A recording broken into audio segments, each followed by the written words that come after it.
Lord is my shepherd, my guardian and my guide.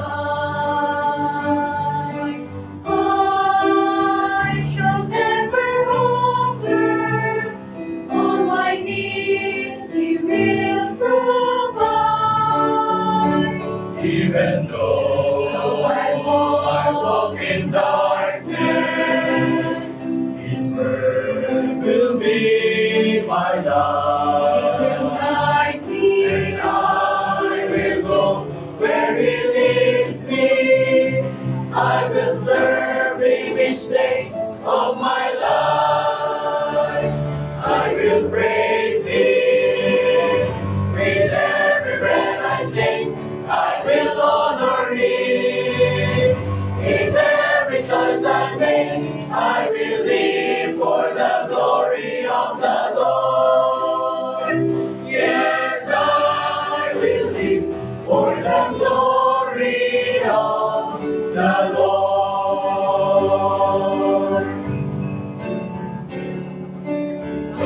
Though I often wonder, He gently takes my hand and leads me to living waters, that I may rest beneath. Still He calls me onward to share the gift of life. Still He calls me, and I will go where He leads me. I will serve Him each day of my life. I will praise Him with every breath I take.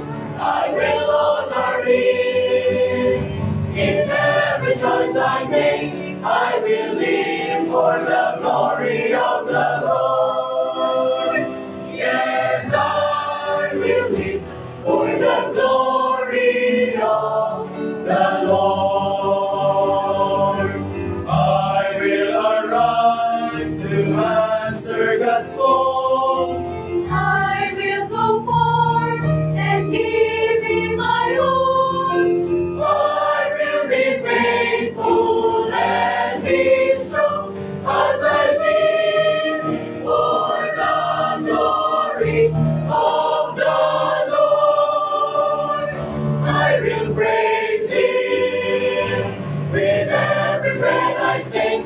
I will honor Him in every choice I make. I will live for the glory of the Lord.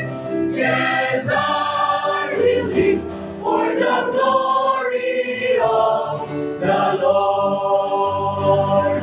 Yes, I will live for the glory of the Lord. The Lord.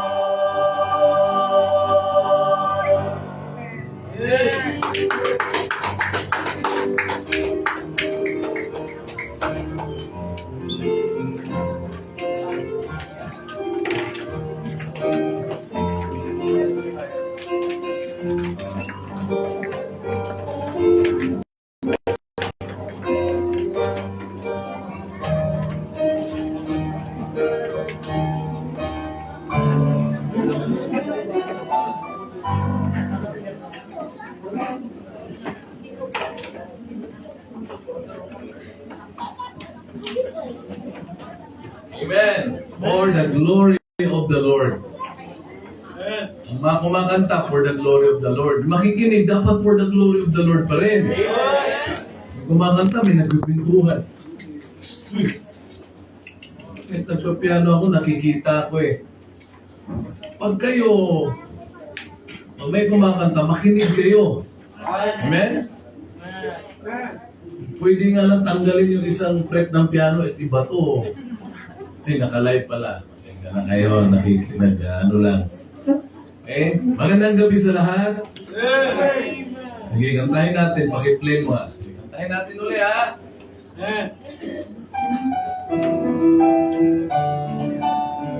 Okay, everybody sing, ha? Hindi kakanta, paulan na natin. Everybody! Okay, ready? Away! The Lord is my shepherd, my guardian and my God. I shall never hunger, all my needs He will provide. Even though I walk in darkness, His word will be my light, and I will go where He leads me. I will serve Him each day of my life. I will praise Him with every breath I take. I will honor Him in every choice I make. I will live for the glory of the Lord. Yes, I will live for the glory of the Lord. Second stanza. Though I often wonder, He gently takes my hand. Wonder yan, oh, iyan. Leads me to living waters, that I may rest in Him. Still, because He onward to share the gift of life. Everybody! And I will go where He leads me. I will serve Him each day of my life.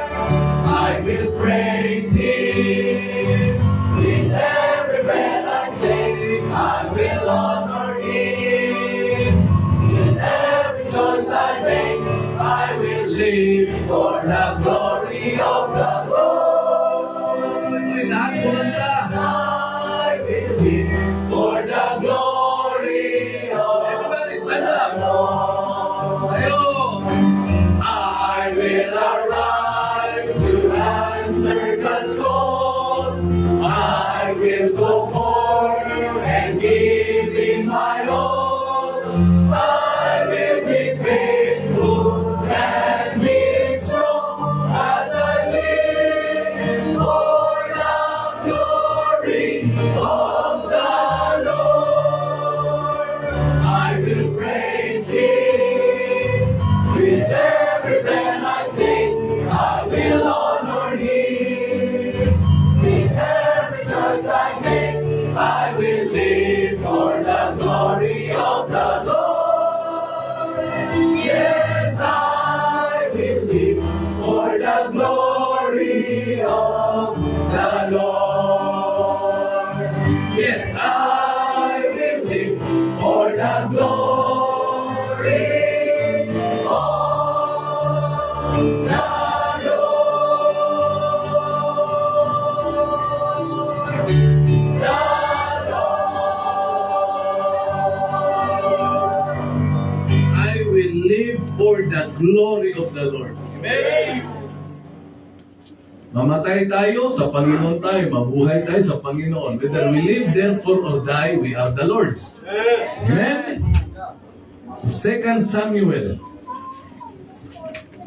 2 Samuel.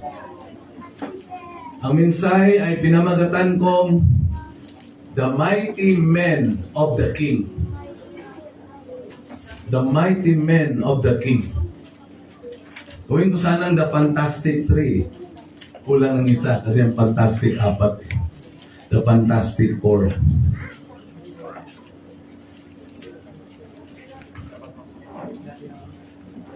Nakita niyo na? Yes.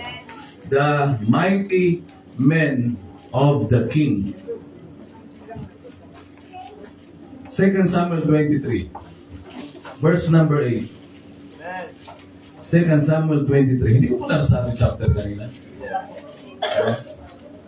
Alam ko kasi mamumula kayo eh.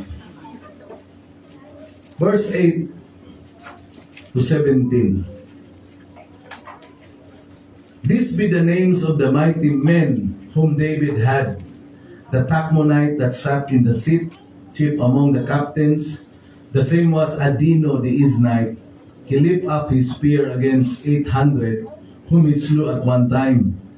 And after him was Eleazar, the son of Dodo the Ahohite, one of the three mighty men with David, when they defied the Philistines that were there gathered together to battle, and the men of Israel were gone away. He arose and smote the Philistines until his hand was weary, and his hand clave unto the sword. And the Lord wrought a great victory that day. And the people returned after him only to spoil. And after him was Shammah, the son of Agi, the Herarite. And the Philistines were gathered together into a troop, where was a piece of ground full of lintels, and the people fled from the Philistines. But he stood in the midst of the ground and defended it, and slew the Philistines, and the Lord wrought a great victory. Dalawang beses na nabanggit. Read with me up to 17, go. And 3 of the 30 chief went down and came to David in the harvest time unto the cave of Adullam, and the troop of the Philistines pitched in the valley of Rephaim. And David was then in Anhol, and the garrison of the Philistines was then in Bethlehem. And David longed and said, "Oh, that man would give me drink the water of the well of Bethshean with him, which is by the gate." And the 3 mighty men through the host of the Philistines, and drew water out of the well of Bethlehem, that was by the gate, and took it, and brought it to David. Nevertheless he would not drink thereof, but poured it out unto the Lord. And he said, "Be it far from me, O Lord, that I should do this. Is not this the blood of man that went into the party of their lives? Therefore he would not drink it." These things did these 3 mighty men. Kaya dito ko kinuha yung mensaheng the 3 mighty men of David. Ang tatlong makapangyarihan. Hindi naman pinakamakapangyarihan. Ang mighty kasi dito, ibig sabihin yung mga sa term natin, mga astig, mga valiant, mga warrior. Amen? So the 3 mighty men of the King. Let's pray. Panginoon, salamat po sa oras na ito muli na pinagkaloob niyo sa amin, Lord. Salamat sa protection ninyo, sa mga kapatiran, na despite of the typhoon, Panginoon, ay nandirito po ang bawat isa. Salamat sa protection at kami po, Panginoon, ay patuloy na sasamba sa inyo sa Espiritu at katotohanan. Salamat po sa mensahe na amin pong matututunan sa oras na ito. Paunahan niyo po kami, Banal na Espiritu, sa aming pong pag-aaral. Na ang mensahe ay maunawaan at higit sa lahat may sabuhay. Salamat po. Bless you po ang bawat isa, ang makalangit na pagpapala. Ganun din ang mga churches ngayon na nagdadaos din ng pananambahan. At Lord, patuloy niyo pong ingatan ang mga kababayan namin, mga kapatiran na kasalukuyang binabayo ng bagyo. Salamat po sa inyo. Purihin ka, tawarin niyo po kami sa mga kasalanan na aming nagawa laban sa inyo. Ang lahat ng ito'y dalangin namin at hiling sa pangalan po ng Panginoong Jesucristo, na aming Panginoon at tagapagligtas. Amen, amen. So makaupo ng bawat isa. So sa atin pong nabasa, patungkol ito sa si David, marami siyang men, no, mga men of war, men of valor. Pero meron talagang tinatawag na 3 mighty men. Kumbaga sa first 3. Parang pag narinig yung first 3, parang merong, naalala ko tuloy yung nakaraan ko Di ba merong laro na first 3? Ano yung laro yun? Yung Pusoy Dos? Pag nagbra, pag ano, first 3 may pustahan dyan eh. No? Pero hindi yan ang ating baka mamaya may magsusugal may mag-first 3. Okay? So, ilang beses nabanggit yung and the Lord wrote a great victory that day. 2 beses. Ang Diyos gusto talaga niya na magkaroon ng katagumpayan ang kanyang bayan. Amen ba? Ayaw ng Diyos na maging failure ang bawat isa. Lalo na sa atin. Amen? Bakit kaya sinabing bakit kaya merong tinatawag na victory? Kasi may laban nga. At ang kalaban natin ay ang diablo. Siya yung tinatawag sa Bible na adversary. Sabi ng 1 Peter chapter 5 verse 8, no? Be sober, be vigilant, because your adversary is the one who sat beside you. Ay, hindi yan. Your adversary, the devil, walk it about. Lakad-lakad. Okay, lakad ng lakad, ha? Walk it about. Oh, he's like a roaring lion walking about, seeking whom he may devour. Kaya pag hindi tayo maingat, no? Dali ka, talo ka. Ano kinakain mo? Ha? Ano kinakain mo? Umiyak ka ng umiyak, parang baboy.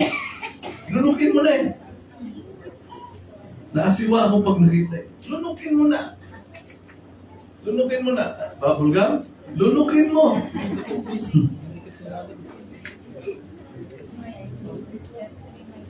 Okay, makinig yung maigi Bakit sila tinawag na mighty men of David? Ano bang meron sila? As part of our introduction, these men were fantastic. Tinignan ko yung salitang fantastic. Maraming ibig sabihin eh. Una, different. Iba, kakaiba.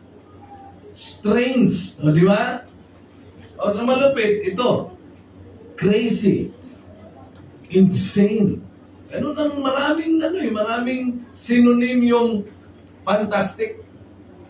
Kaya, huwag natin kunin yung insane. Kasi hindi naman mga luko-luko itong mga taong to eh. Ang tingin lang ng mga kaaway sa kanila, mga luko-luko. Just like we are, di ba? Ang tingin sa atin ng sanlibutan, mga mangmang. Right. Pero sabi ng Bible, we are fools for Christ. Okay? So, these men were fantastic. Kakaiba sila. O, pangalawa, these men were fearless. Mga walang takot. Walang takot itong mga to.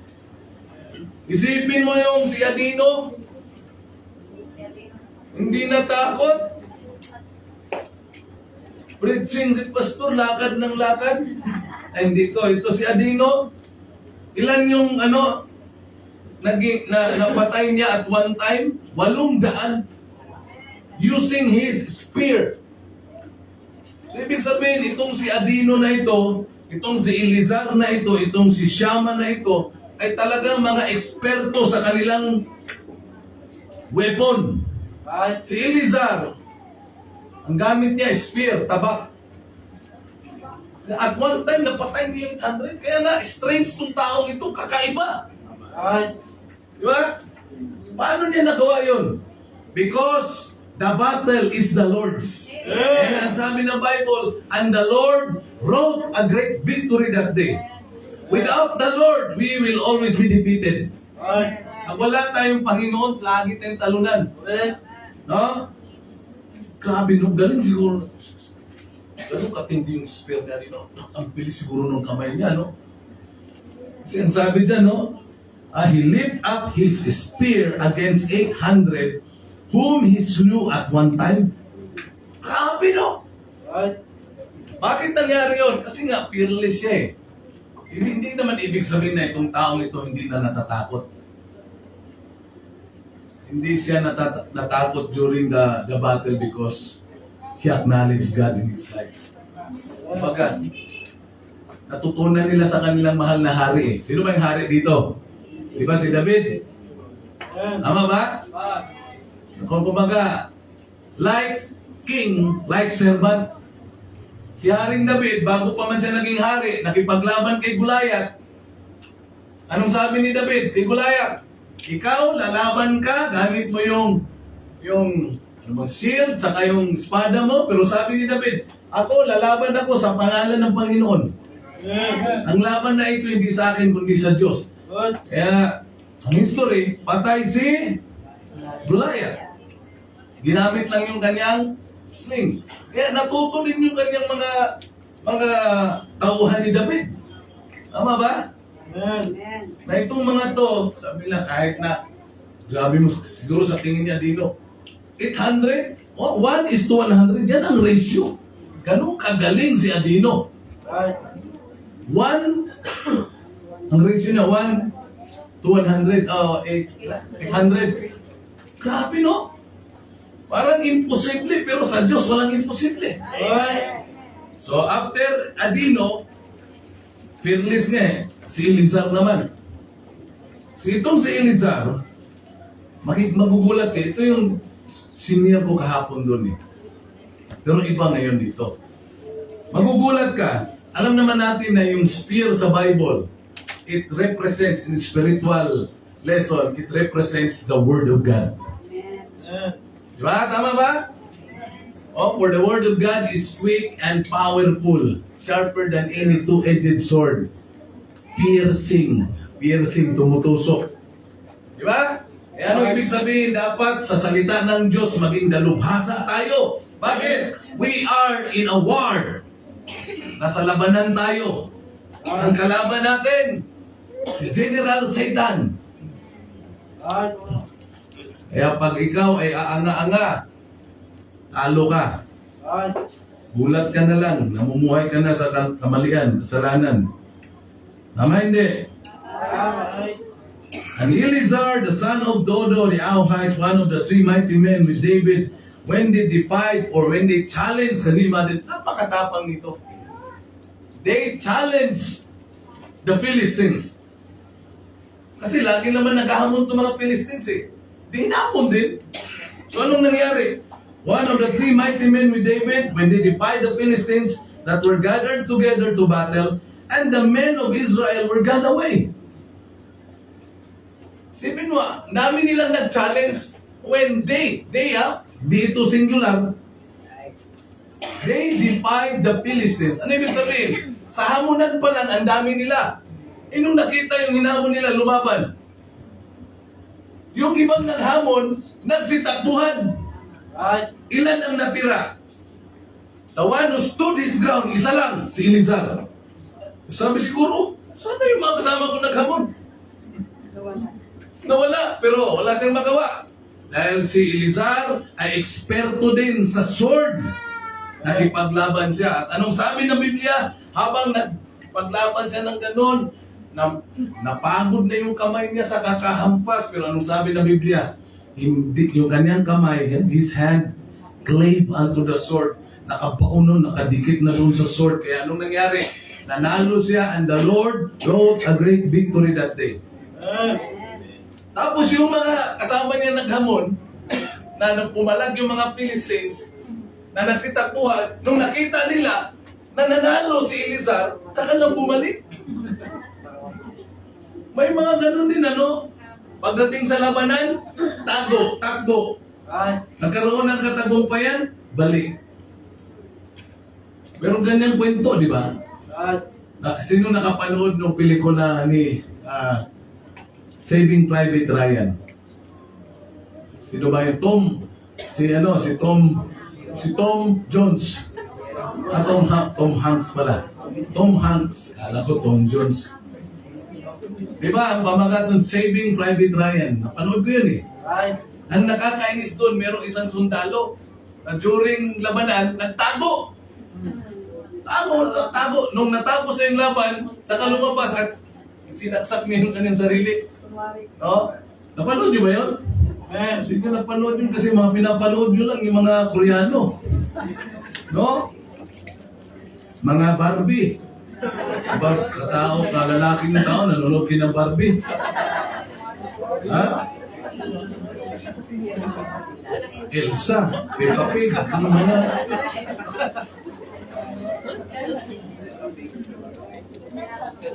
Alam mo mga kabataan noon,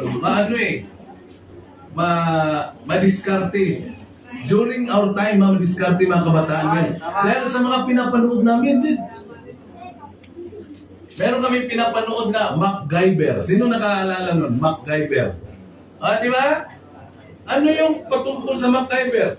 Siya, ang bida nun ay si Richard Dean Anderson. Na siya isang scientist na, siyempre, alam niyo naman ang bida, di ba? Laging nahuhuli ng kalaban, tapos pag nahuli siya, nakakawala talaga siya. Bakit? Kasi ang galing niya dumiskarte. Lahat nagagawa niya ng paraan. Kaya ganyan ang mga kabataan noon. No? Kasi kung anong pinapanood eh. Tapos pinapanood din namin Astro Boy. Astro Boy. Kaya ang mga kabataan noon,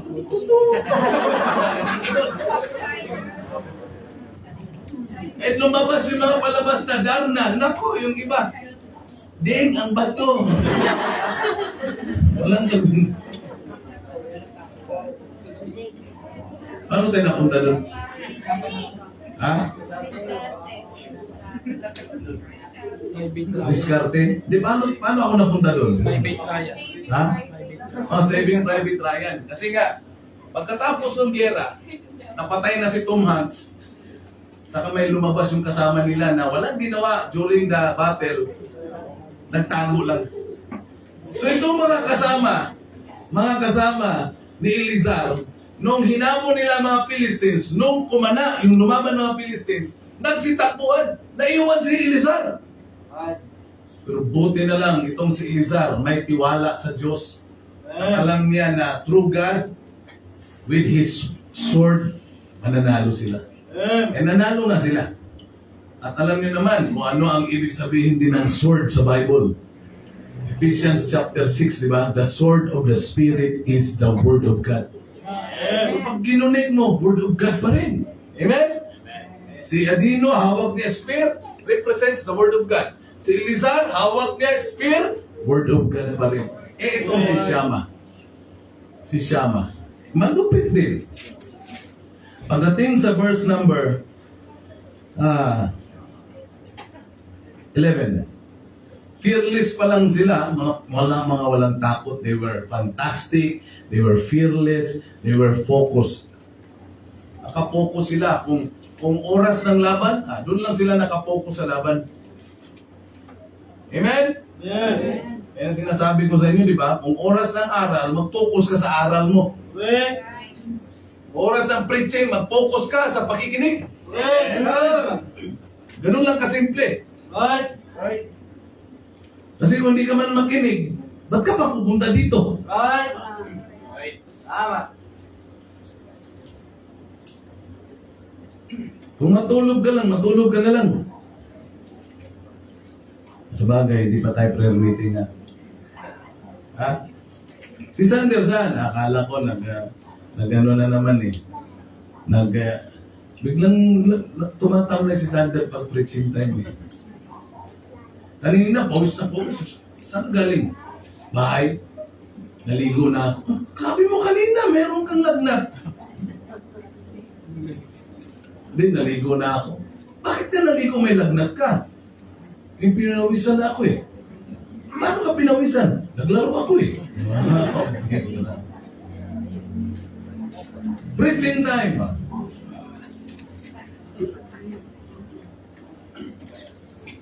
Ito si Shama. And after him was Shama, the son of Agi. Hindi yan Agi ha. The son of Agi. Agi yan. The Herarite. And the Philistines were gathered together into a troop, where was a piece of ground full of lentils. And the people fled from the Philistines. But he stood in the midst of the ground and defended it. He defended the ground. A piece of ground full of lentils. Ano kaya ito? Pero He never abandoned that piece of ground. Alam niyo ba kung bakit hindi niya iniwan? Because of that, yung piece of ground na yan. That was their food. Pagkain nila yun. Yung lentils, pagkain nila yan. Isipin mo, pupunta yung mga Israel, nung makita nila, uy, daming pagkain. Mga Israelites, ang mga Philistines, kita nila, uy, maraming pagkain. Kunin natin. Buti na lang, nandun si Shammah. He never abandoned that piece of ground. Bakit? Yun yung pagkain nila eh. Alam niyo, pinag-aralan ko, ano ba itong lentils na to? At mayroon kayo makikita sa ano. Ano siya? Para siyang beans. Oh. Tapos masarap pala yan. Full of protein. No? Nakita na ba kayo ng bulgur? Bulgur. Wala, mga mayayaman kasi itong mga ito eh. Sino ang nakakita, nakaranas, nakatikim na ng bulgur? Napakasarap ng bulgur na yan. Ang lentils ay parang bulgur, pero hindi naman siya bulgur. Parang lang. Napakasarap niyan. No? Hindi nyo naranasan yung bulgur? Oh? Ano ba ginagawa nun? Oatmeal, oh. Basta nakita ko siya, ano eh, mga buto-buto ba, yung mga beans ba? Opo, parang munggo. Basta, isipin mo kung iniwanan ni Shammah yun, di wala silang makain? Diyan sa account ni Shammah, wala kang makita kung ano yung weapon niya. But most probably, ang weapon din niya dito ay sword. Amen? Represents pa rin the word of God. At ano yung kanyang dinipensahan? The ground which is full of lentils. Pagkain, tama ba? Okay. Pagdating sa spiritual application, ano bang pagkain ng mga Kristiyano? Iba word of God. Galing ano? Dinipensahan ni Shammah yung pagkain nila. Anong lesson sa atin? Tayo mga Kristiyano, depensahan din natin ang Word of God. Ang dami nang sumisira sa salita ng Diyos. Meron na nagtuturo na ang Bible hindi inspired. Ha?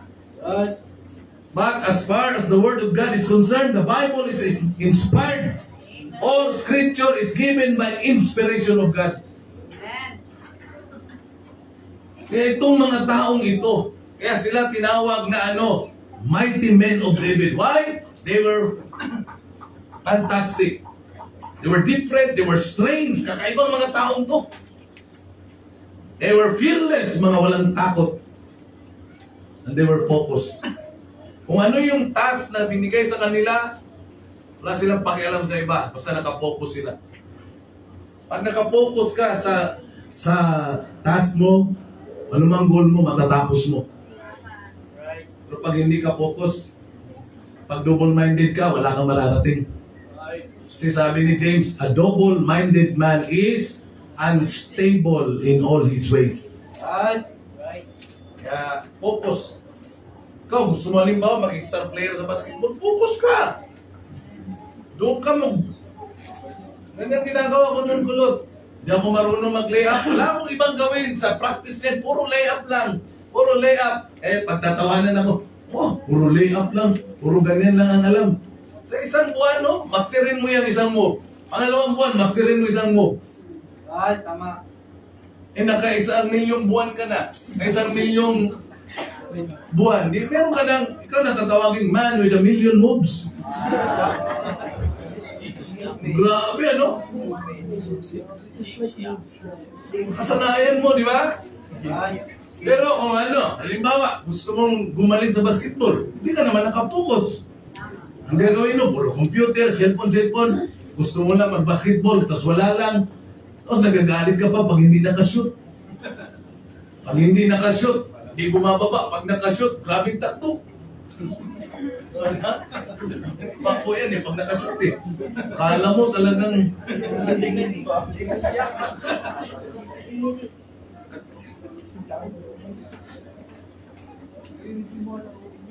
Etong mga to, grabe, no? Kaya si David, masayang-masaya sa kanila eh. Amen? So ngayon, ito. Why they were called mighty men of David? Number one, they were called mighty men of David because they were men of comprehension. Itong mga taong ito na kasi, ito yung mga tao na merong pang-unawa. Amen? Itong mga taong ito, grabe mang-unawa ba? Grabe ka-observant. Hindi na nila kailangang utusan. Kaya meron silang tinatawag na initiative. Alam niyo, pagdating dito sa verse number 14 to 15, narinig lang nila yung request ng hari nila. Yung pananabik ng hari na makainom ng tubig doon sa Bethlehem. O, tingnan natin.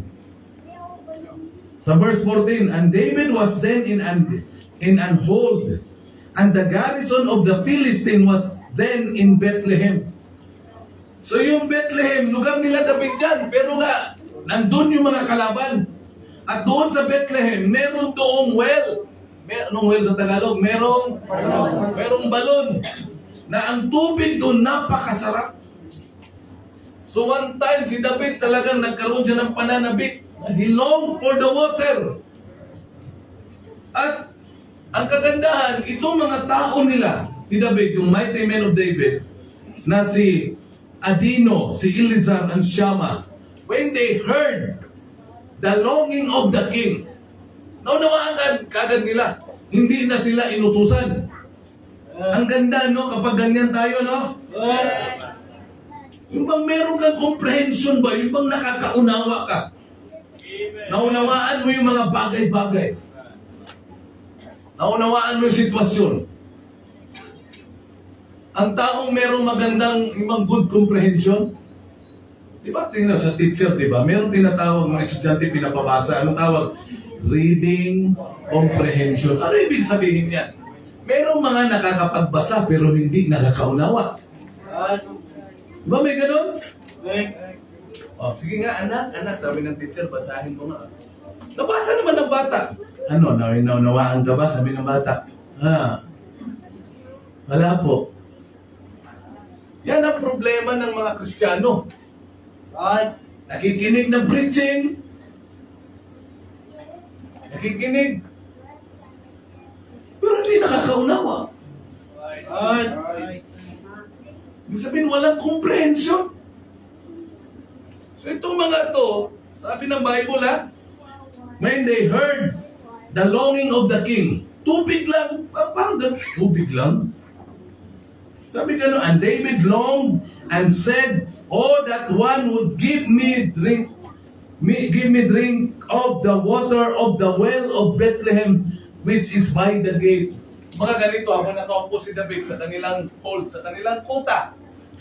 Hindi nila stronghold yun. Ang stronghold yung pinakakuta, di ba? Nakaupo lang sila, nakaupo si David, sabi niya, oh, parang gusto kong uminom ng tubig.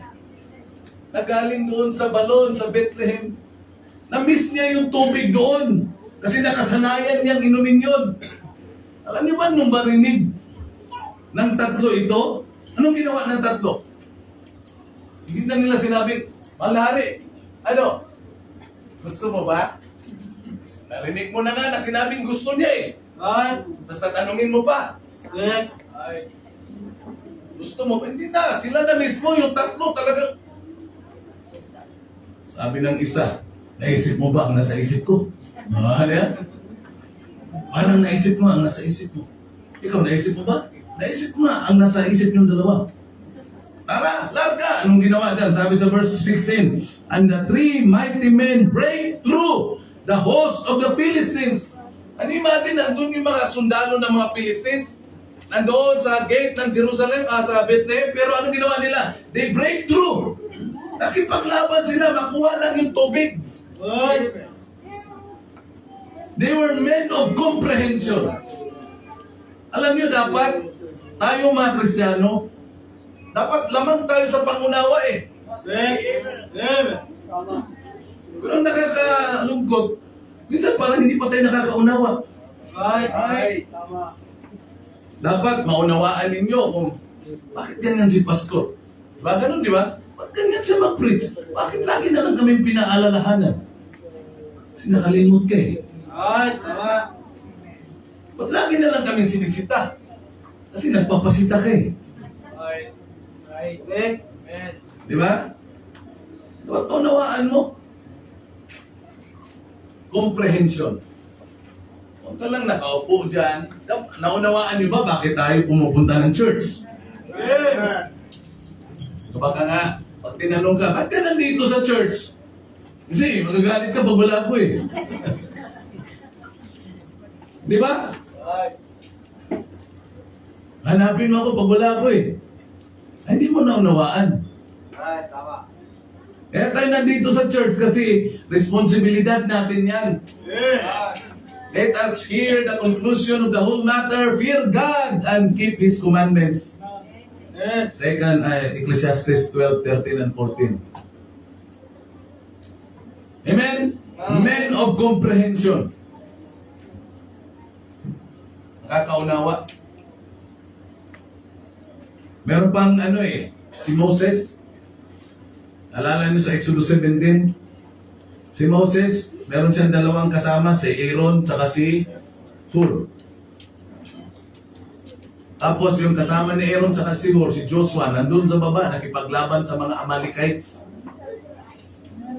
Laban sila Joshua sa baba, nakaangat yung kamay na may kasamang tungkod ni Moses. Habang inaangat niya, nananalo sila Joshua.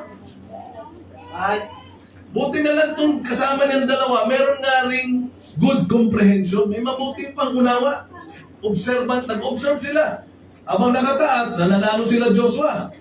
Pag inaibaba ni Moses, siyempre, nakakapagod naman lagi nakataas. Pag naibaba niya, talo sila. So yung dalawa, observant. Uy, talo sila parang Joshua. Uy, nag-isip, bakit ka natatalo? Kasi pag naibaba yung kamay, talo. Pag nasa taas, manalo. So anong ginawa nilang dalawa? Di ba? Hindi na nagsabi si Moses na, hoy, tumulong kayo. Dapat tayo hindi nagaganunin. ay, tama. Kailangan mo sabihin, di ba, mag-ano tayo ng building, mag-umpisa tayo. Kailangan pa ba kayong sabihan? May people, kailangan doon. Hindi na. Dapat alamin nyo na ano bang dapat gawin. Ay, tama. Ano ba dapat gawin doon? Merienda na. Dapat ano na po. Sige, subukan mo. Punta ka lang mag-merienda. Ha? So anong ginawa ni Hor sa Herod? Anong ginawa nila? Ay, pumunta sila doon sa kanilang leader, hinawakan yung kamay. Nakahawak yun na. Halimbawa, ito yung di ba? Nakahawak ko.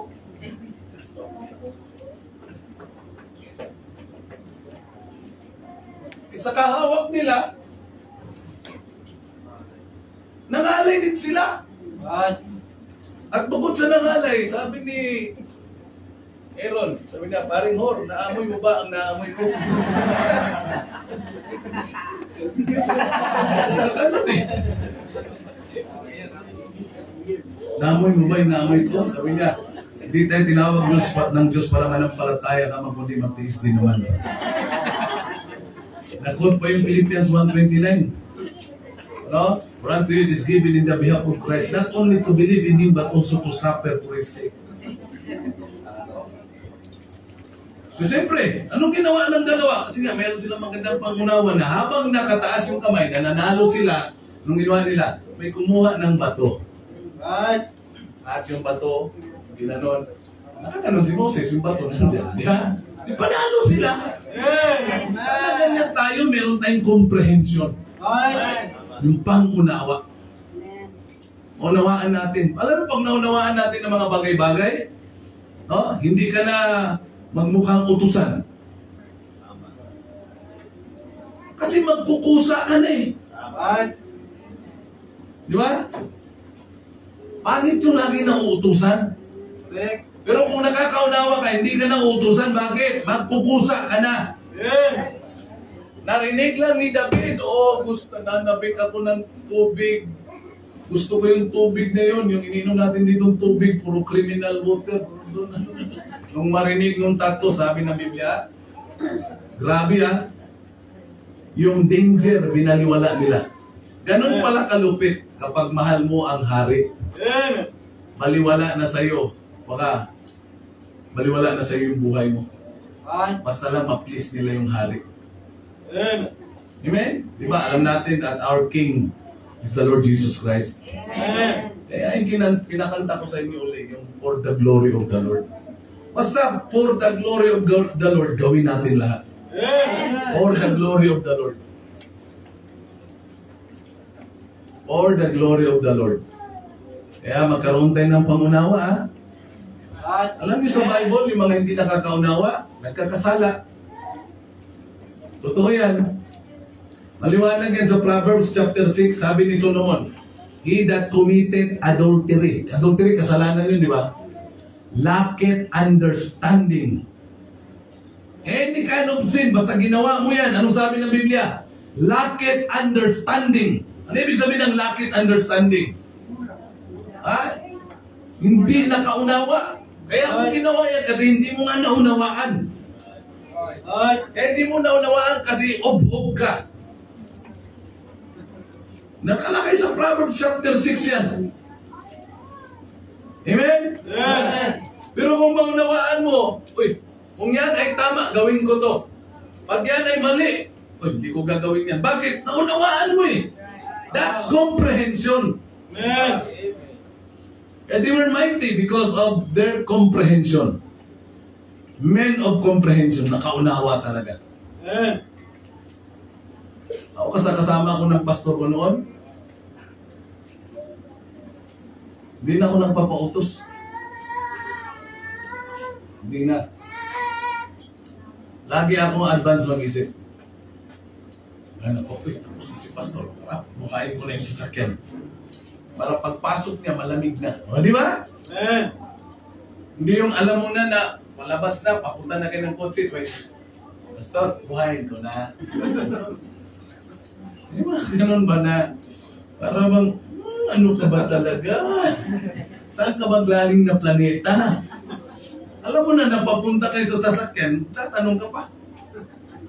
Pastor, buhayin ko na. Para lumamig. Di mamura ka pa. Alam mo naman, nagpalis na tayo, di ba? Kaya lang, advance ka mag-isip. Pagdating ng alam ko na yan eh, alam ko na yung gagawain eh, na pagdating ng umaga pa, ganito, ang gagawin ko, hindi na ako inutusan, maglilinis na ako ng sasakyan. 6 na sasakyan yung nililinisan ko. Tapos alam ko kung ano yung mga dadalhin niya. Ang hindi mawawala na dadalhin niya yung kanyang maliit na planner. Nandun lahat yung mga kliyente. Kailangan hindi yan mawala. Kaya hahanapin mo. So, nandun na yung planner. Tapos, may nakita ako na folder case, ang pinag-aralan niya. So, dadalhin po ba yan? Nandun na agad yan. Tapos nakita ko, may pinalansang balong si Ate Tel. So, alam ko yan, isusuot niya. O, di ba? O, hindi yung tuwing aalis na nga lang, mag-uutos pa. Di ba? Nakakairita, di ba? Paalis na, mag-uutos pa. Pero kung naunawaan mo ang gawain mo, hayahay. Dapat makaunawa tayo. Sa ministry, kailangan natin yan, yung pangunawa. At mangyayari lamang yan kapag tayo ay filled ng Word of God.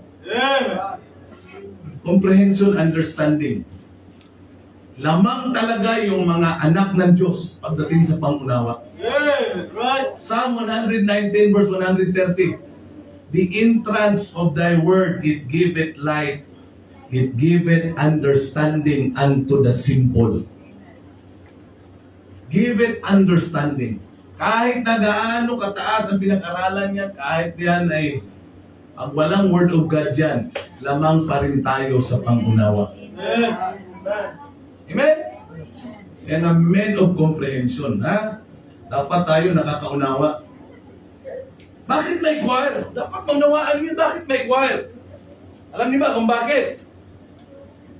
Sa natutunan ko, choir, the reasons why, one of the reasons why there's a choir, to prepare the hearts of the people. Now, how can the people's heart be prepared kung habang nagko-choir, nag-uusap? Habang kaya nag-uusap eh, kasi hindi nga nakakaunawa.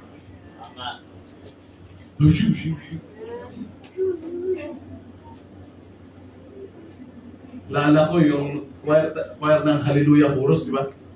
Di ba, sa pagdating sa dulo, merong merong alala niyo ba, dito pa nakaupo yun eh, Pastor's wife pa. King of kings and Lord of lords, King of He shall reign forever, ever and ever, forever and ever. Hallelujah, hallelujah. Tapos yung mga soprano, King of kings, hallelujah, hallelujah. Tapos, hallelujah. Ang pangit tuloy, rinig na rinig sa ano, bakit? Usap ng usap eh. So hindi nahanda yung ano, di ba? Yan dahilan. O bakit merong scripture reading? Dapat unawaan natin, bakit may scripture reading? Kasi meron na hindi nagbabasa. O di ba? Dapat unawaan nyo lahat. Hindi na kailangan, bakit may ganyan pa? Tama? Men of comprehension ang galing ng kanyang ano, pangunawa. Narinig lang nila. Narinig lang nila. Agad-agad. Agad-agad. Bumanat sila. They break through the host of the Philistines. Kasi may kalaban. Ibig sabihin, habang kumukuha sila ng tubig, nakikipaglaban sila. Or maaring isa lang yung kumuha, tapos maaring sabi siguro ni Adino tsaka ni Elizar kay Shama, ikaw na bahala kumuha, kami na bahala dyan. 800 nga, nadali ko eh. Yung pamangayan. Di ba? So maaring isa lang yung nakipaglaban, wala namang record sa Bible, tapos isa lang yung kumuha ng tubig, dalawa nakipaglaban. Oh, pwede, posibleng ganun. Pero hindi talaga natin alam kung anong talaga ang ano. Pero ang sabi ng Biblia, nakakuha sila ng tubig. Kasi yun ang pinanabikan ng hari. Alam naman natin, ang tubig din sa Bible, ano ang representation yan? Word of God pa rin. No? Sipin mo si Haring David, nananabik sa tubig. Dapat tayo mga anak ng Diyos, nananabik din ng salita ng Diyos. Kung matatapos si pastor sa preaching, nakakapanabik naman. Nananabik ba kayo? Miyerkules, wala si pastor dito. Biyernes na. Okay, mag-alala, mayroong preacher dito.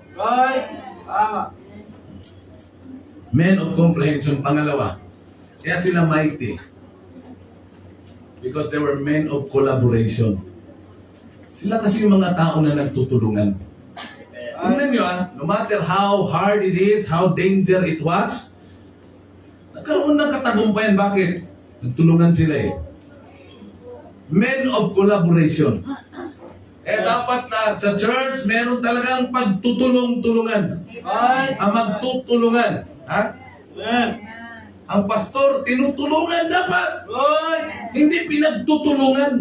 Ha? Huwag niyong pagtulungan ng pastor.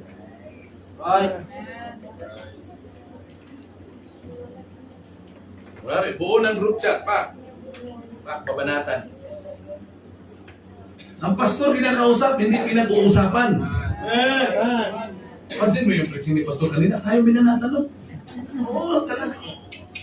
Oo nga, oo. Lagi naman ganyan. Lagi tayo pinaparinggan. Sino mapaparinggan? Yung mga nasa libingan. Ha? Di ba tayo? Mga tagalabas? Papasukin mo yung tagalabas? Boss, bakit niyo ako pinapasok, pastor? Para maparinggan kita.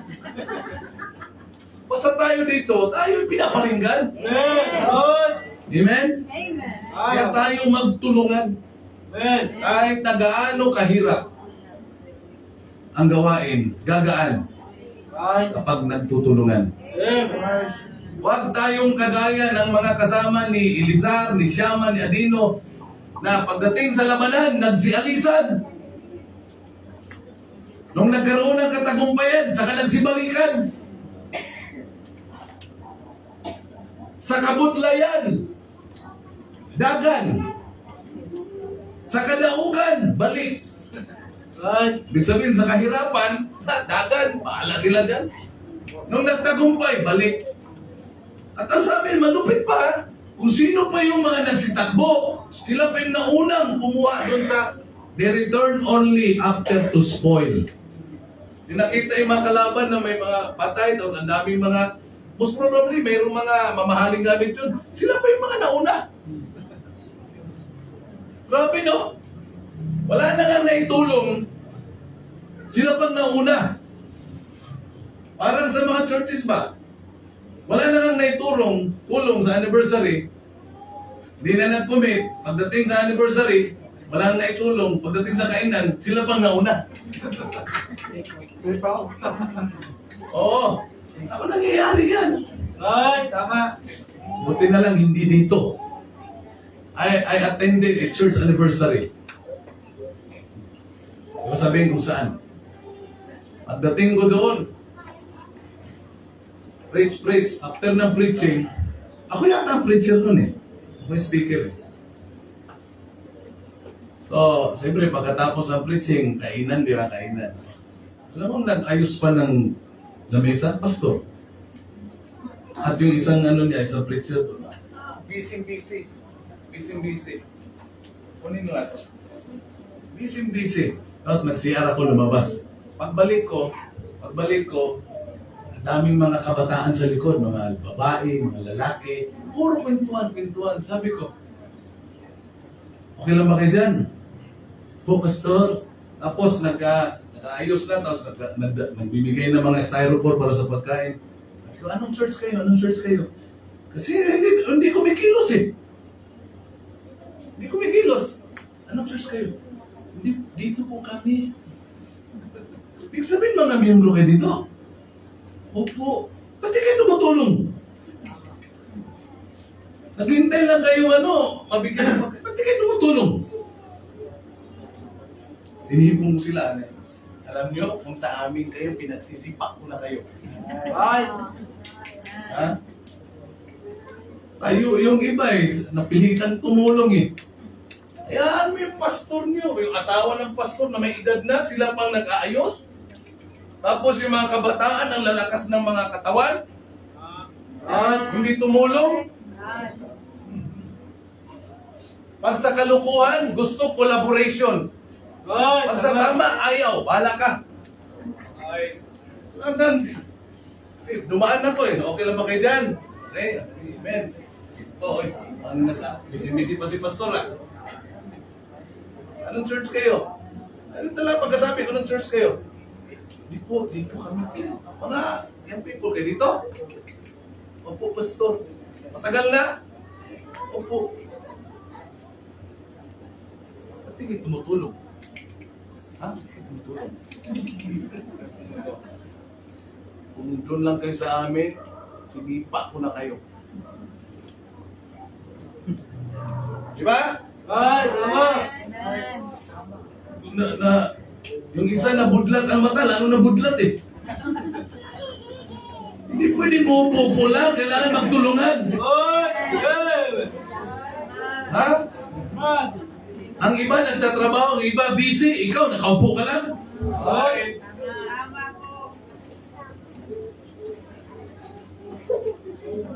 Alam ko, to them that was an unforgettable moment.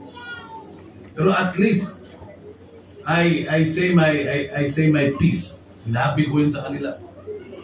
Ako doon kayo sa amin. Ha? Right. Kaya pasalamat tayo dito, walang ganun. Amen? Pag oras ng gawain, lahat kilos. Right. Hindi pwedeng umupo. Right. May nakabantay sa isang drum na ang puro laman, soft drinks. Bantay siya talaga doon. Bantay sa lakay. Habang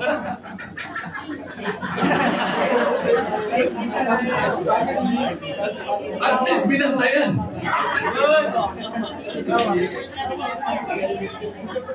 Yan ang assignment mo dyan na, huwag mong alisin dyan. Maraming kukuha dyan. Po, pastor. Paglabas, ang dami ng basiyo na bakante. Ano yan ba? Sino po ba natin? Dapat magtulungan. Walang mahirap, walang mabigat kapag nagtutulungan. Kaya nga they were called mighty men of David. Paborito ni David ito mga ito. Bakit? Matindi mag-isip. Grabe mag-unawa at grabe tumulong. Men of collaboration. Basta tama, tulungan. Pag hindi tama, ituwid. Yan. Hindi yan tama. Nagalit ang Diyos sa atin yan. Hindi yung, okay lang yan. Wala naman si pastor, di man nakakita. Hindi ko na kayo kailangan bantayan.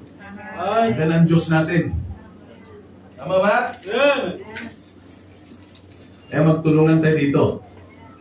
Amen? Lahat uunawain natin. Diba? Pagpasok nyo, kita nyo, ano yung mga dapat na pwede mong gawin, unawain mo eh. Yung stage mo, magulo yung upuan na. O dapat nakita mo, di ba? Whatsoever thy hand find it to do, gawin mo na kagad. Then do it with thy might. As to the Lord, do it heartily, not hurtily. Habang gumagawa, masakit ang damdamin. Tapos namumurmur ba? Sana kayo yung mga full-time dito. Bakit hindi gumagawa? Hindi lang pang full-time ang mga gumagawa dito. Lahat tayo. Lahat. Nag-CR kayo, nakita nyo ang CR. Medyo marumi. Huwag ka nang maghanap. Tapos magalit ka pa. Tapos gaganyan ka pa. Tapos sasabihin mo pa, kami na nagpakain sa inyo. Taxpayer money. Kung ano yung nakakita mo, gawin mo na. Amen? Mag-initiate, karoon ka ng initiative. Kita mo ang sapatos ni Pastor, nakanangan na. Gumawa ka na ng paraan. Oh, lang-amen na. Lang-amen.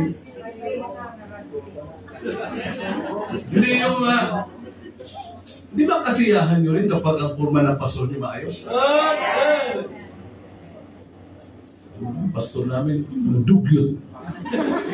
Ang dugyot, itoy. Di ba ang aso na bata, itoy yan, itoy. Ano ba itoy sa Tagalog? Tuta. Ano ibig sabihin ng dugyot? Tuta. Kapag makita mo, grabe ko ako sapatos ni pastor. Pastor yan. Amen? Hindi lang amen Kasi pang sarili daw eh. Malam mahirap talaga pag gano'n. Tapusin na natin to kasi may lakad pa kami bukas. Kasi may lipad pala, may lipad. And the Lord wrote a great victory. Amen? There are men of comprehension, men of collaboration. Yung panghuli, nasabi ko na kanina, men of courage. Men of courage, ang tatapang ng mga tao. Yan ang kailangan sa ministry. Yung mga matatapang na Kristiyano. Amen? Pag meron tayong programa, may plano, samahan natin ang tapang. Kailangan natin magtayo ng building. Magkano kailangan? 9 kilos. 1 kilo, sabi ng Senado, yung 1 kilo ay 1 million daw yan. So kailangan natin ng 9 kilos. 9 million. Samahan natin ang tapang yung pananampalataya natin. 9 million lang yan, building na, matatapos. Pero yung narinig kong pastor, meron ba kayo nakitang lupa? Oo, lupa pa lang, bibilhin, 80 million. Grabe, 80 million, lupa pa lang. Wala pang building nun. Sa atin, 9 million lang, building ngayon. Kaya yung pananampalataya natin, samahan natin ang tapang. Ano ibig sabihin? Paglabas natin dyan, sinong matapang dyan? Hindi ganun. Yung isang mama, lumabas, nakahubad. Yung isang subdivision, isang street, pinuntahan niya isang street. Tawag yung gamit natin? Megapod. Sino matapang dyan? Sino matapang dyan? Labas! Labas! Ay, mga 10 siguro, 5, walang lumabas na tao. Pagdating sa kalagitan, Sino matapang dyan? Labas! ay, may lumabas. Laking tao. Ihapon yun mga alas 2. Natulog. Yun ang ingay-ingay mo, natutulog kami ah. Sino matapang sa inyo, labas? Ako, bakit? Matapang ka ba? Oo, ano, bakit? Sinulat. Ano pangalan mo, sir? Sinulat. Ramil. Ramil. Paano ngayon? Matapang ako, bakit? Survey lang, sir, survey. Nasa-survey lang po. Di ba? Kailangan natin ang tapang. Useless yung pananampalataya kung walang tapang. Correct. Ha? Kita mo, pag may pananampalataya ka tapos duwag ka, hindi ka kikilos. You will never attempt. Bakit? Duwag ka eh. Ano sabi ni William Carey? Attempt great things for God and expect great things from God.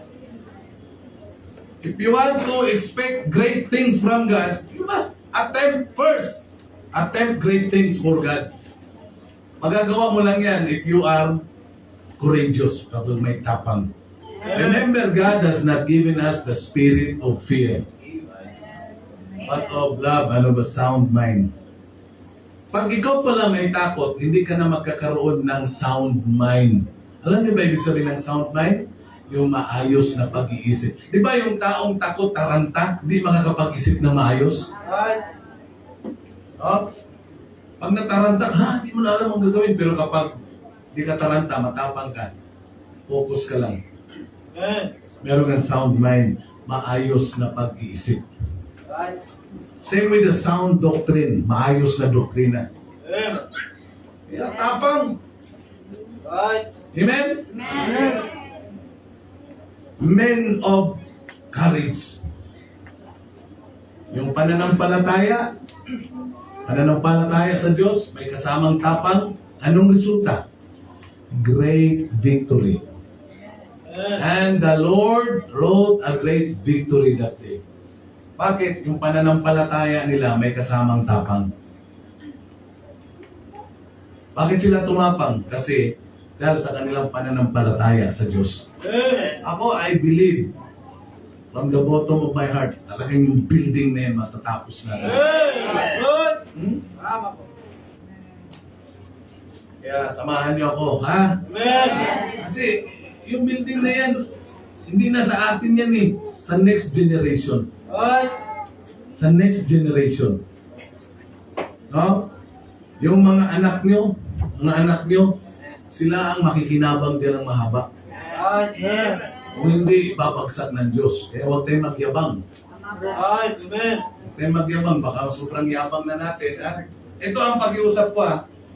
Pag mag-start tayo ng building, huwag nating Facebook. Kasi pag ano yan eh. Ha? Kayabangan eh. I-ano lang natin picturean, tapos pagkatapos doon na natin ano ba tawag nun? Ha? I-compile natin, ha? Ayan kami nag-umpisa, oh. Ayan, oh. Dati puro manok lang, oh. Puro itlog. Huwag yung ganito, guys, kailangan silent and secret lang. Then, yung mga tao makakita, magugulat na lang, ha? Eh, nung ganun ang nangyari sa Estancia Iloilo. Before the pandemic, nandun kami, 2019. Pinuntahan lang namin yung lupa.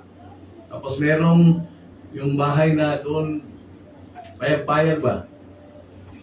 Alam niyo ba, after, nung during pandemic, 20, 21, 22, anong taon tayo napunta doon? Siguro 2 years lang, gulat kami. Pagdating namin, yung dating lupa lang, pagbalik namin, ang laki na ng building. Hindi namin alam yun. Kaya talagang namangha kami.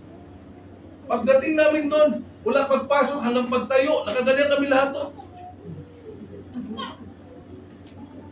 No? Walang nakasaradong bibig eh. Buti na lang, walang mga langaw na lumilipad. Di ba? No? Mata ng laki, bibig, nakanganga. Ganyan yan eh, pag ikaw ay na-amaze. Grabe ang Panginoon, no? Talagang, kita mo doon yung pastor doon matapang. Ay, yung faith natin, samahan natin ng courage. Ano resulta? The Lord wrote a great victory. Kaya kayong mga nag-aaral, samahan nyo ng tapang, ha? Yung pakita na nangihina kayo. Mahirap talaga mag-aral. Kumusta mag-aral? Okay lang. Kaya. Kaya mukat. Kaya. Mahina ka na nga eh, wala, hirap eh. Sasakyan kayo ng diablo niyan. Oo, manghihina kayo. Mawawalan kayo ng gana. Ha? Kumusta ang paglilingkod sa Diyos? Ano sasabihin nyo? Wala? Sabi ng iba, boring. Boring. Baka hindi ako yung boring, yung katabi mo. Ano? Wala? Masarap pa rin maglingkod sa Diyos. Amen? Masarap maglingkod sa Diyos. Kaya, mga kapatid, yung pananampalataya natin, samahan natin ang tapang. Kasi pag nakitaan ka ng takot ng demonyo, mas lalo kanyang tatakutin. Mas lalo kanyang tatakutin. Wala may ibang ginagawa ang diablo kundi takutin tayo eh. Pag takot ka, tingnan nyo ha, results of fear, number 1, doubt. Magdududa ka na ngayon. Hindi ko ito gagawin kasi hindi yata ito nakakatakot. Tama ba? Magdududa ka na. Pangalawa, discouragement. Madi-discourage ka ngayon. Tama? Ganyan pag may takot na tayo. Tapos magkakaroon ka na ng disappointments. Kasi yung mga expectation mo hindi na maabot. Kaya nga, you expect too much from others, from people, you will be disappointed. Kaya nga sa Diyos lang tayo. No? Kaya nga, mula noon, nung ako'y na-disappoint, nung somebody told me na ganito, Pastor, pag nag-umpisa ka, Brad, pag nag-umpisa ka, bigyan ka namin ng mga upuan. 22 years, magto-22 years na, yung mga upuan hanggang hindi pa dumarating. Mati-disappoint ka kapag magtiwala ka sa sinasabi ng tao. Kaya from that time, ano yung kasabihan ko? I will not expect too much from men. I will expect too much from God. Pag may sinasabi yung tao, okay lang. Minsan may mga nakakatuwa, di ba? Pero don't expect na ibibigay yan. Kung naibigay, salamat sa Diyos. Pag hindi, at least hindi mo rin expect.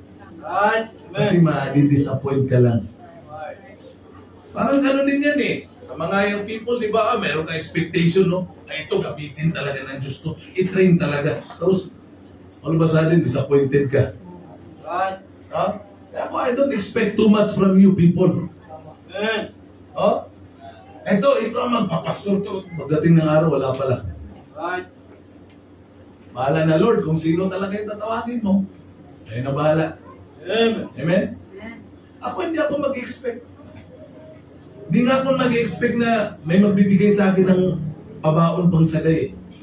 Kasi kung mag-expect ako, masasaktan lang ako. Kunwari ako, paupo-upo dito mamaya.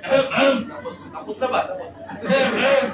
Tapos wala man lang lumapit to, tapos nalipad kamay. Kanina may kumamay sa akin eh. After ng service, may kumamay, may papel. Sabi ko, kunwari ko pang ginaganon-ganon. Yung pala, hindi pala talaga, tissue pala. Sabi ko pang bihira. Nadali pa yung kamay ko. Gusto ko nang kunin eh. Ha? Gusto ko nang kunin yung, hala ko ba, may pabaon. Kaya pala niya pinipilit na gano'n kasi Pagdating tissue pala, yung pinagaganon. Sige lang. Amen? Hindi ako nag-expect, ha? Hindi ako nag-expect. Okay? So tayo na tayong lahat. Dahil mag-iing lang. Everybody head bows, eyes closed, let's pray. That the mighty men of the king, why they were mighty? Because of their comprehension, collaboration, and because of their courage. These men were fantastic. Ibang mga taong to. These men were fearless. These men were focused. Nawa ganyan tayo, especially kayong mga young people. Magkaroon kayo ng comprehension, pangunawa sa mga bagay-bagay. Before you do a thing, think it 10 times. Kung yan, bagay na yan ay para sa ikabubuti mo, do it. Kung hindi, huwag mong gawin. Amen? Magkaroon kayo ng initiative. Habang lahat nakapikit na kayo ko. Itong mga tao ni David na ito, kasiyahan ni David to. Alam naman natin, the type of David is the Lord Jesus Christ. Tayo kaya, bilang mga anak ng Diyos, kasiyahan kaya tayo ng Panginoon. The Young People's Fellowship, they read the book of Proverbs. At isa, doon sa Proverbs 19, nabasa nila, a foolish son is a calamity to his father. Sa Tagalog, ang hangal na anak ay kalamidad sa magulang. Ikaw, ako, mga anak tayo ng Diyos, kumusta kaya tayo? Tayo ba'y kasiyahan ng Diyos? O kalungkutan ng Panginoon? Lahat po mananalangin, wala mag-uusap. Mga bata, please. Mga magulang, ano yung mga anak nyo. We will talk to the Lord tonight. My first invitation is sa lahat ng young people. Boys, kumusta yung buhay mo? The altar is open. The altar is open. Yung altar natin, walang sundalo ng mga Philistines. Ibig sabihin, anytime you can come, you can surrender your life. Wala pong sundalo ng Philistines dito. Mag-pray kayo. Simple lang prayer request ko. Ganitong prayer nyo. Lord, gawin niyo po akong kasiyahan. Gawin niyo po ang buhay ko na kasiyahan mo. Amen?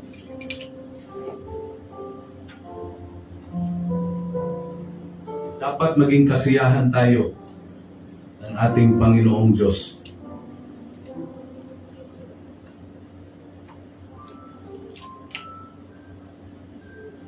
Dakilang Diyos, Ama namin na sa langit, salamat po sa gabing ito.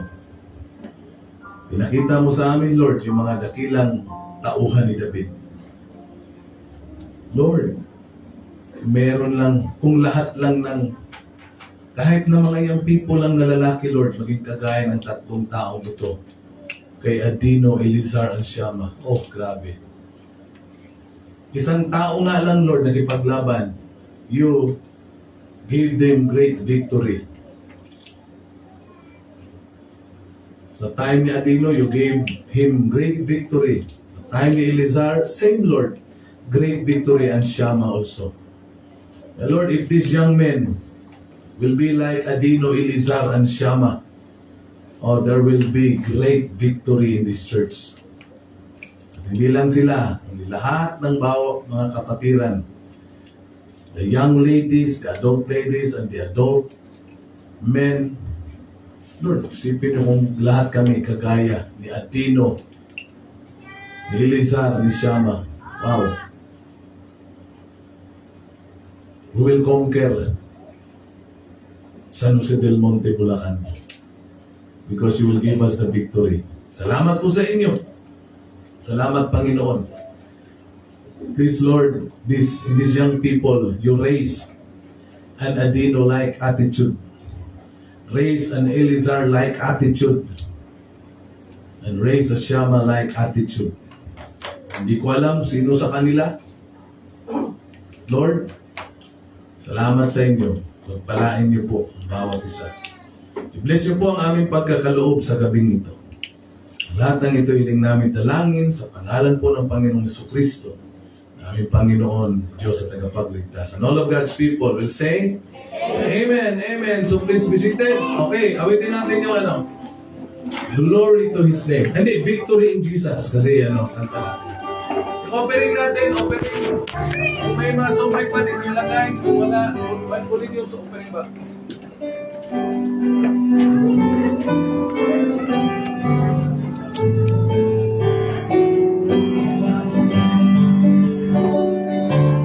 Sing, I heard an old story. Thank you for watching. God bless. And words like on Calvary that save a wretch like me. I heard about His groaning of His flesh. Kahawakan mo. Pastor, sa input ko mawag sa on my victory, oh victory in Jesus, my Savior forever. He sought me and bought me with His redeeming blood. He loved me, I knew Him, and all my love is to Him. He plants me to victory. All the young people, sing the second stanza. Young people, sing. I heard about His healing, of His exemplary revealing, how He made the lame to walk again, and caused the blind to see. And then sing, young people, Jesus, come and heal my broken spirit, and sounds that Jesus gave back to me the victory. Okay, before we sing the chorus, and then the third stanza we'll sing the adult. Before the chorus, kukunin na rin natin ang aircon offering. Amen? Lapit na matapos yan. Okay, chorus! Aircon. Oh, victory in Jesus, my Savior forever. He sought me and bought me with His redeeming blood. He loved me, I knew Him, and all my love is to Him. He touched me to victory. Okay, lahat ng mga adults, ladies, I heard about salvation. He has built for me in glory. And I heard about the streets of gold beyond the crystal sea. About the angels singing and the old redemption story. And some sweet day I sing up there a song of victory. Oh, victory in Jesus, my Savior forever. He sought me and bought me with His redeeming blood. He loved me, I knew Him, and all my love is to Him. He plants me to victory. Beneath the cleansing blood. Okay, hindi pa tapos si Neil. Ayun na tayong lahat. Are you blessed tonight?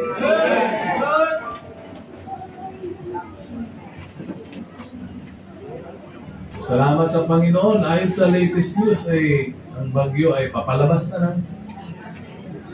No? Palabas na lang, hindi baka mamay madaling araw, no? So ang aming flight bukas ay alauna. Alauna. Darating kami doon mga 1:30 to 2:30, ganun. Ngayon, meron ng biyahe mga pastor. Yun na yun yung biyahe nila. Sana matuloy yung biyahe nila. Kasi pag na-cancel yun, baka bukas sila, no? I-pray nyo po ang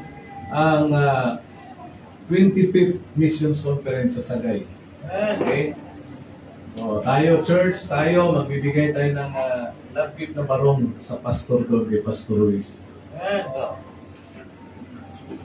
Saan yung isang barong? Patayin mo na yun.